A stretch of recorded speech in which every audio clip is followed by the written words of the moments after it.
Hello class, welcome to lit school online class. गए तासिका में हमने बिहारी जी के जीवन परिचय देखा और पाठ प्रवेश पढ़ा। तो आज हम उनके दोहे को पढ़ेंगे। ध्यान दीजिए, अपने अपने पुस्तक ओपन कीजिए और दोहे प्लस दोहे के अर्थ की तरफ ध्यान दीजिए। तो हम देखेंगे पहला दोहा। सोहत अडो पितु पटु श्याम सलोने गात, मनो नीलमणि शैल पर आतपो परियो प्रभात।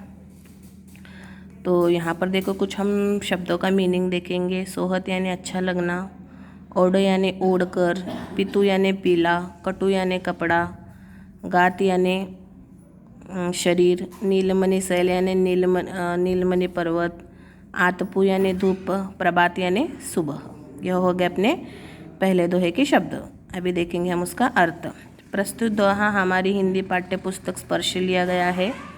इसके कवि बिहारी है। यह दोहा उनकी रचना बिहारी सतसई से लिया गया है। इनमें कवि ने श्री कृष्ण के रूप सौंदर्य का वर्णन किया गया है। कौन से? यह पहले दोहे में देखेंगे। इस दोहे में कवि ने श्री कृष्ण यानी कृष्ण के सांवले शरीर की सुंदरता का बखान किया है, यानी उनकी बखान यानी प्रशंसा किया है। कवि कहते हैं कि श्री कृष्ण के सांवले शरीर पर पीले वस्त्र बहुत अच्छे लग रहे हैं। श्री कृष्ण, आप पता है ना, भगवान श्री कृष्ण सांवले रंग के, तो वह पीले रंग के वस्त्र पहने हैं, तो वह वस्त्र उन्हें बहुत सुशोभित लग रहे हैं, अच्छे लग रहे हैं। ऐसा लग रहा है जैसे नीलमणि पर्वत पर प्रातःकाल की धूप पड़ी हो। प्रातःकाल की धूप यानी सुबह सुबह जो कौली कौली धूप होती है ना, सवेरे सवेरे की, वह धूप ऐसे लग रहा है। यहाँ पर श्री कृष्ण के सांवले शरीर को नीलमणि पर्वत कहा गया है।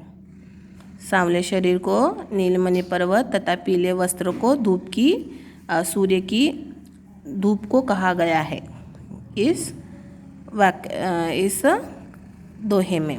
तो यहाँ पर हमने क्या पढ़ा कि यहाँ पर श्री कृष्ण के जो सांवला रंग है, उस सांवले रंग शरीर का यहाँ पर बिहारी जी ने वर्णन किया गया है। वह कह रहे हैं कि श्री कृष्ण के सांवले शरीर पर जो पीले रंग के वस्त्र है वो सलोने यानी बहुत सुंदर लग रहे हैं। और वह किस प्रकार लग रहे हैं? मानो नीलमणि पर्वत पर जो सवेरे सवेरे जो सूरज की किरणें पड़ते हैं, वैसे किरणें पड़ने के बाद जैसे सुशोभित लग रहे हैं, वैसे हमारे श्री कृष्ण कपड़े यानी वस्त्र परिधान करने के बाद लग रहे हैं। दूसरा दोहा पढ़ेंगे। कहलाने एकत बसत अहि मयूर मृग बाग, जगतु तपोवन सौ कियो दीर्घ दाग निदान। तो यहाँ पर देखो इस दोहे में क्या दिया गया है। हम पहले शब्द पढ़ेंगे। अहि यानी सांप, एकत यानी इकट्ठे, बसत यानी रहते हैं, मृग यानी हिरन, तपोवन यानी वन, वह वन जहाँ तपस्वी रहते हैं, जहाँ पर कोई लोग आता जाता ज़्यादा नहीं हो, घर नहीं, कुछ नहीं, तपस्या के लिए। दीर्घ दाग यानी भयंकर गर्मी, निदाग यानी ग्रीष्म ऋतु। देखो, प्रस्तुत दोहा हमारी हिंदी पाठ्य पुस्तक स्पर्श लिया गया है। आपको तो पता है यह सतसाई में से लिए गए यह बिहारी के दोहे हैं। तो यह जो सेकंड यानी दूसरा दोहा में कवि कहते हैं कि जो भीषण गर्मी है, उस भीषण गर्मी के बारे में कहा गया है। तो भीषण गर्मी से बेहाल जानवर एक ही स्थान पर बैठे हैं, चाहे वो मोर हो, सांप हो, हिरन हो, शेर हो, यह सभी यानी एक दूसरे के जो भी दुश्मन है, जो एक देखने के बाद एक दूसरे को खा जाने पर तुलने वाले जो ऐसे दुश्मन हैं, तो इस भीषण गर्मी से वह क्या कर रहे हैं? एक ही छाया में, एक ही पेड़ के नीचे अपनी दुश्मनी को भूलकर वह बैठे हैं।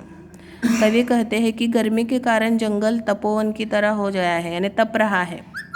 जैसे तपोवन में सारे लोग आपसी द्वेष भुलाकर एक साथ रहते हैं, उसी तरह गर्मी से बेहाल यह जानवर भी अपनी द्वेष को भुलाकर एक साथ एक पेड़ के नीचे वह सभी जन बैठे हुए हैं अपनी जान बचाने के लिए। तीसरा देखो। बतरस लालच लाल की मुरली धरी लुकाई, सोहे करे बोहनो हंसे देन कहे नटी जाई।